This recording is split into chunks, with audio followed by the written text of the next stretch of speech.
Guys, അപ്പം അങ്ങനെ പെരുന്നാളൊക്കെ കഴിഞ്ഞു. അപ്പം ഞങ്ങൾ കറങ്ങാൻ വേണ്ടിയിട്ട് ഇറങ്ങിയതാണ് കേട്ടോ. അങ്ങനെ ഇതാ പള്ളിയുടെ അവിടെ വന്നു, ഐസ്ക്രീമൊക്കെ കഴിച്ചു. അപ്പം അതിൻ്റെ ഇടയിൽ കൂടെ അവിടെ മേളം നടക്കുന്നുണ്ടായിരുന്നു പള്ളിയുടെ മുന്നിൽ, അത് കണ്ടു.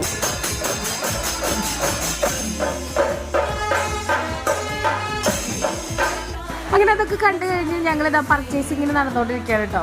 പെരുന്നാൾ കഴിഞ്ഞാലും തിരക്കിന് ഇവിടെ ഒരു കുറവുണ്ടായിരുന്നില്ല കേട്ടോ. ബ്ലോക്കൊക്കെ ഉണ്ടായിരുന്നു. കുറേ നടന്നപ്പോൾ ഞങ്ങൾക്ക് വിശന്നു. അപ്പോൾ പിന്നെ ആസ് യൂഷ്വൽ എല്ലാവരും കഴിക്കുന്ന പോലെ കോളിഫ്ലവറും ബജ്ജിയൊക്കെ വാങ്ങി കഴിച്ചു കേട്ടോ. പിന്നെ ഞങ്ങളുടെ മെയിൻ സംഭവത്തിലേക്ക് കടന്നു, പർച്ചേസിങ്ങിന്. കാര്യമായിട്ടൊന്നുമില്ല, പിള്ളേർക്ക് ജസ്റ്റ് വളിമാലൊക്കെ വാങ്ങി. എൻ്റെ അമ്മയുടെ വീടാണ് കേട്ടോ മരത്തങ്കോട്. അപ്പോൾ നിങ്ങൾക്ക് ഊഹിക്കാമല്ലോ, ഞങ്ങൾ ജനിച്ചേ മുതൽ കാണുന്ന പെരുന്നാളാണ് കേട്ടോ മരത്തങ്കോട് പള്ളിപ്പെരുന്നാൾ.